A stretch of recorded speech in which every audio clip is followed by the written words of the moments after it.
안녕하십니까. 저는 프리즘 청년 창업 네트워크에서 법률 자문위원을 맡고 있는 변호사 김성우입니다. 본 강의와 관련해서 제 이메일이나 블로그를 통해서 소통할 수 있을 것 같아요. 한정된 시간에 강의를 하다 보니까 우선순위에서 자세히 알려드리지 못한 부분이나 이 자리에서 자세히 말씀드리기 읽고 있기 어려운 자료 같은 것들을 업로드하고 혹시 강의 내용에 대한 의문점이나 잘못된 내용 등 지적도 언제든 환영합니다. 첫 번째 주제인데요. 이것은 처음 스타트업을 시작하시는 분들에게 필요한 강의라고 전달을 해드리는 것을 내용을 목표로 하는 강의이고, 그래서 최대한 포인트 위주로 쉽고 간단하게 진행하도록 할게요. 이번에는 스타트업을 처음 시작하시면서 동업을 하게 되는 경우 작성하여야 할 주주간 계약서에 대해서 알아보도록 하겠습니다. 그 전에 먼저 사업을 하면서 왜 계약서를 작성해야 되는지 꼭 짚고 넘어가고 싶어요. 왜냐하면 많은 분들이 처음에 사업을 진행하시면서 계약서를 작성 안 하고 구두계약에 의존하시는 경우가 많더라고요. 제가 아시는 분은 얼마 전에 이제 자문을 하나 받았는데, 아시는 분은 프랜차이즈 매장을 인수하시면서 계약서를 안 쓰고 엄청난 돈을 지불하고, 그리고 이제 문제가 생겨가지고 이거 어떻게 해야 되냐 물어보는데 증거도 없고 뭐 그런 굉장히 곤란함을 겪고 계시는 그런 일을 봤습니다. 그래서 계약서가 왜 중요한지부터 먼저 짚고 넘어가겠습니다. 계약이라는 거는 이제 먼저 계약서를 작성해야 되는 이유입니다. 계약은 당사자 간의 합의로 그 내용이 결정되고 형식 또한 자유롭기 때문에 계약서 작성이 계약의 효력 유무에는 영향을 미치지 않습니다. 따라서 구두계약도 유효하죠. 그러나 계약서를 작성하지 않은 구두계약은 만약에 상대방이 계약을 위반하거나 하였을 때 계약 내용을 강제할 증거가 부족하여 당사자 간의 분쟁이 발생할 수 있고, 뭐 예를 들자면 너 그때 그렇게 말했잖아 그랬는데 뭐 기억이 안 난다 이래버리면 이게 진짜로 기억이 안 날 수도 있고, 아니면 이제 기억은 나지만 본인한테 불리하니까 이제 그런 말을 할 수도 있거든요. 그래서 이제 이런 경우에 이제 소송으로 만약 나아갔다고 쳐도 제시할 증거가 없는 거예요. 그 사람이 그때 이런 의사로 나한테 어떤 이런 말을 했다는 거를. 그러면 권리구제를 받기가 어렵겠죠. 그래가지고 계약서를 쓰면서 계약을 서면화하는, 그리고 또 계약서를 쓰면서 계약을 서면화하다 보면 어떤 양 당사자의 입장이나 계약 관계가 보다 명확해지는 그런 효과도 있습니다.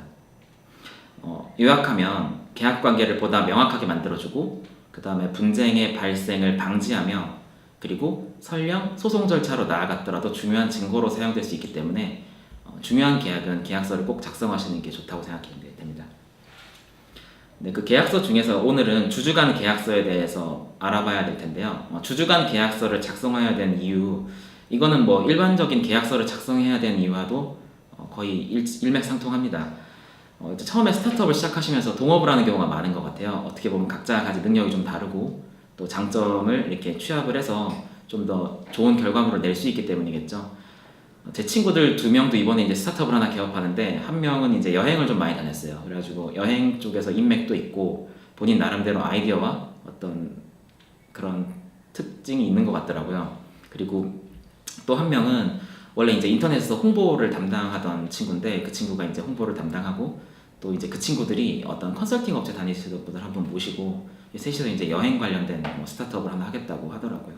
이런 식으로 좀 이렇게 서로가 가진 장점을 합쳐서 하나의 이제 사업체를 만들려고 그런 식으로 동업을 많이 하는 것 같은데, 이게 이제 동업이라는 것도 처음에 시작을 할 때는 뭐 마음도 잘 맞고 어떤 이런 동업 관계가 이제 계속 앞으로도 유지돼서 좋은 이 마음이 변치 않을 것 같은 그런 느낌이 있으나, 수년간 사업을 진행하다 보면 아무래도 이제 마음이 안 맞는 부분도 있고 중간에 다투거나 분쟁이 일어납니다. 그럴 때 이제 주주간 계약서는 이러한 분쟁 상황을 한번 최대한 억제해보고, 그리고 만약에 분쟁이 났을 때도 미리 정해진 룰 위에서 한번 좀 분쟁을 해결해보자, 이런 취지예요. 그리고 극단적인 경우에는 서로 이제 같이 사업을 할 수 없어서 다른 길을 가더라도 이왕이면 좀 아름답게 헤어지자, 약간 이런 의미도 있습니다. 왜 헐리우드 같은 데 보면 이게 그 유명한 헐리우드 배우들이 결혼하면서 막 혼전 계약서 이런 거 많이 쓰잖아요. 근데 이제 그거랑 좀 비슷할 수 있겠죠. 지금처럼 이제 계속 좋은 관계가 유지되었으면 좋겠는데, 혹시라도 이 관계가 유지되기 어려울 경우에 이왕이면 좀 그때 돼서 이제 진흙탕 싸움을 하기보다는 좀 아름답게 헤어져 보는 그런 방법도까지도 될 수 있는 그런 계약서입니다.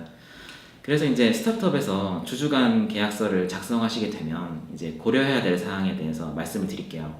일단 구체적인 내용은 스타트업마다 굉장히 다르기 때문에 말씀드린 내용을 토대로 응용을 해서 쓰시면 될 것 같고요. 먼저 이제 스타트업 계약, 주주간 계약서에서 꼭 들어가야 되는 내용이 창업자 간의 지분입니다. 이게 아마 동업을 하면서 가장 이제 첨예하게 좀 대립이 되는 문제인 것 같아요.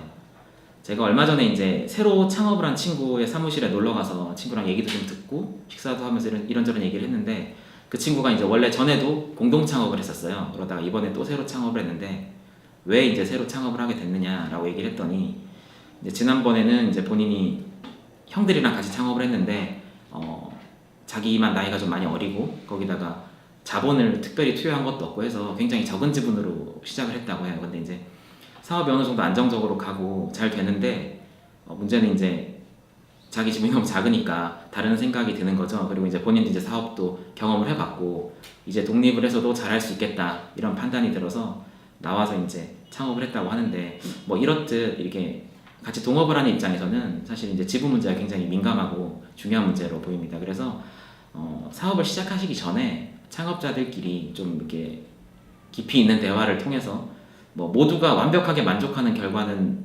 못하더라도 서로 간에 조금씩 양보를 해서 좀 모두가 어느 정도 만족할 수 있는 그런 합의점을 찾아서 지분을 정해서 이제 미리 계약서에다 적으시는 게 좋은 것 같아요. 그 다음에 두 번째로는 주식 양도의 제한이 있습니다. 회사가 적은 수의 주주에 의해서 운영되는데 만약에 특히나 많은 지분을 가진 창업주 중에 한 명이 지분을 다른 사람에게 매매를 하는 경우에 굉장히 이제 좀 곤란하겠죠, 아무래도. 그래서 이제 뭐 상법에서도 보면 주식 양도의 자유를 보장을 하면서도 이게 이제 정관에다가 이사회의 승인을 얻어서 주식 양도를 하게 하는 그런 규정이 있습니다. 그 규정의 취지는 소규모 주식회사에서 주주 구성의 폐쇄성을 유지하고 그 다음에 경영의 안전을 도모하기 위한 취지라고 해요. 이런 이제 상법 규정과도 비슷한 목적을 달성하기 위해서 주주 간에도 계약을 할 수가 있습니다. 예를 들어서 회사 설립 후 몇 년 동안은 우리의 주식을 다른 사람한테 양도하는 것을 금지할 수도 있고요. 아니면 주식을 양도하고 싶으면 서면으로 뭐 다른 동업자들에게 서면으로 동의를 구하는 그런 방식도 가능해요. 이게 이제 서면 동의 방식이 이게 대기업 간에서 합작 회사 만들 때도 많이 사용된다고 합니다. 그러니까 뭐 예를 들면 우리나라 어떤 대기업과 뭐 일본의 대기업과 뭐 반도체 회사들끼리 합작 회사 같은 걸 만드는데 50대 50 합작회사 이렇게 만들어 놓고 한쪽이 이제 지분을 매각을 하면 이제 다른 쪽에서도 좀 곤란할 수가 있잖아요. 그래서 이제 만약에 지분을 매각할 때에는 다른 쪽 상대방에게 서면으로 동의를 구하는 그런 규정을 넣는다고 해요. 그리고 이거는 조금 다른 얘기일 수 있는데 이 주식 양도의 제한 규정이 스타트업 하시는 분들이 투자 받을 때는 또 굉장히 조심해야 되는 규정입니다. 이게 투자 계약서에서는 독소 조항으로 활용될 수가 있기 때문에 이것은 좀 주의하셔야 된다는 건 잠깐 알아두시고 이거는 나중에 그 부분에 가서 설명을 드릴게요. 그리고 또 주주간 계약서에 세 번째로 또 꼭 한번 고려해 보셔야 될 게 공동사업자 간의 역할 분담입니다. 이것도 역시 굉장히 중요한 얘기죠. 학부 때 조별 과제 같은 거 해보신 분들은 알 텐데 만약에 조장님이 뭐 카톡에서 내일 몇 시에 뭐 어디서 모이기로 하고 우리 뭐 발표 주제에 대해서 열심히 생각해보고 오기로 해요라고 하는 건 이거 내일까지 쉬자는 얘기죠. 그러니까 이런 경우는 이렇게 이제 대충 부실하게 나눠서는 안 되고 뭐 예를 들어서 각자에게 누구누구 씨는 뭐 어떤 자료를 조사하고 누구누구 씨는 뭐 PPT를 디자인을 생각해 오라든지 그런 식으로 명확하게 어떤 각자의 의무를 결정하고 그 다음에 책임의 범위를 결정을 해야 아무래도 이제 조 활동도 효과적으로 될 수 있듯이 회사도 마찬가지예요. 회사에서도 이제 큰 그림에서라도 각자의 역할을 정하고 그 다음에 책임의 범위를 만들어놔야 차후에 발생 가능한 분쟁을 줄이는 효과가 있습니다.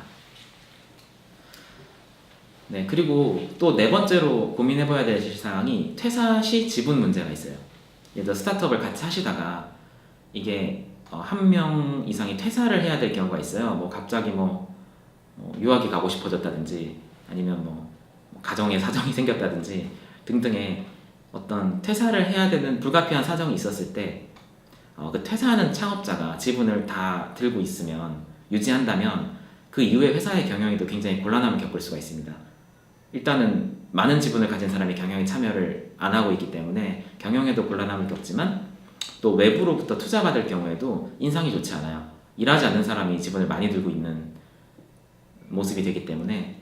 그리고 또 이런 경우도 생각해 볼 수 있죠. 창업할 때는 없었는데 창업을 하고 회사가 이제 사업을 진행하는 과정에서 들어온 아주 핵심적인 인재, 그런 경우에는 지분은 많이 없는데 그래도 열심히 일하고 있단 말이에요. 근데 내가 열심히 일을 해가지고 일은 안 하는 어떤 사람에게 이익을 준다, 이런 느낌을 줄 수도 있기 때문에 어떤 회사 내부적인 결속 문제에서 봤을 때도 일을 안 하는 주요 주주가 일을 안 하고 회사의 경영에 참여를 안 하면 이것은 좀 문제가 될 수 있습니다. 그래서 만약에 퇴사할 때는 우리가 이 퇴사자의 지분을 어떻게 할 것인지에도 계약서에다가 적어 놓으시면 좋아요.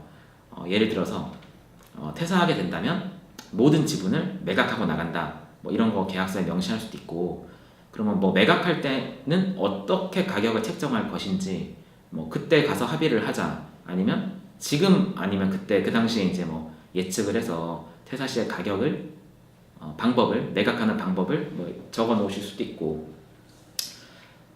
아니면 이런 아이디어도 한번 있을 수 있을 것 같은데, 예를 들어 창업을 하는데 굉장히 중요한 역할을 하는 건 사실이니까 뭐 예를 들어서 3년간 근무했을 때는 처음에 받은 지분의 몇 퍼센트는 보유해도 되고 몇 퍼센트 이상은 팔고, 뭐 5년 이상 있으면 또 몇 퍼센트, 이런 식으로 비율을 조정해서 할 수도 있고요. 이거는 뭐 공동 창업자들 간에 뭐 토론을 통해서 아이디어를 내시면 될 것 같아요. 그 다음에 또 들어가야 될 조문 중에 하나가 이직이나 창업을 제한하고 비밀 유지 조항을 넣을 수가 있습니다. 예를 들어서 게임을 개발하고 있는 스타트업에서 굉장히 게임을 한참 개발하다가 갑자기 퇴사해가지고 동종 게임 업계에 더 큰 회사로 막 이직을 한다던가, 아니면 본인이 게임 회사를 하나 창업을 하는 거예요. 그럼 굉장히 곤란함을 겪을 수 있겠죠. 그러니까 이게 갑자기 같이 창업해서 핵심적인 일을 하던 사람이 나가서 이직을 하거나 창업을 하면 굉장히 큰 타격이 올 수 있기 때문에 이것도 역시나 미리 제한을 하는 것이 바람직해 보입니다. 뭐 일하기 싫다는데 일을 하게 만들 방법은 없고요. 다만 이제 손해배상액을 예정해가지고 뭐 동종업계로 이직을 하거나 창업을 했을 때 뭐 얼마 이상의 배상금을 지급하도록 계약서에 명시하는 것도 가능하고요. 또 스타트업은 우리만의 좀 독특한 아이디어로 창업하고 이런 경우가 많은데, 역시나 그런 아이디어에 대한 비밀 유지 의무, 이런 것도 계약서에 작성할 수가 있습니다. 다시 말해서 비밀 유지 조항 같은 것을 넣어놓고 역시나 혹시라도 이직이나 퇴사나 이직을 하더라도 우리의 비밀은 지켜주도록 계약서에 명시할 수 있고요. 그래서 모든 계약서가 앞서 말씀드렸듯이 이제 문제가 생겼을 때 이 계약서를 활용하려고 쓰는 측면이 강하기 때문에 항상 모든 이제 의무를 부여할 때는 이게 만약에 이 의무를 위반했을 때는 어떻게 할 것인가, 이 위반 시의 제재 사항에 대해서 고민을 해보시면 좋을 것 같아요. 그래서 뭐 계약서에 어떤 행위를 제한하는 규정만 정해놓으면 이거 그냥 하지 말라는 거구나 라는 거에 의미밖에 없거든요. 그러니까 이거를 하지 말라고 적는 것도 중요하지만 이런 일은 하지 말고 혹시라도 이렇게 하지 말라는 행위를 했을 때 어떠한 페널티를 부여할 것인지 꼭 한번 고민해 보시고요. 네, 이제 마지막으로 좀 정리해 보겠습니다. 주주 간 계약서는 꼭 작성하셨으면 좋겠고요. 그 다음에 작성 시에는 제가 앞서 언급했던 고려사항을 꼭 한번 검토해 보시고 충분한 협의를 거쳐서 모두가 만족스러운 계약서를 작성하셨으면 좋겠고, 그 다음에 계약서라는 건 작성할 때 항상 그 계약을 위반했을 때 그 제재사항에 대해서 항상 고민을 해보셔야 될 것 같아요. 그런 것까지 고려해서 작성을 하셨으면 좋겠습니다. 감사합니다.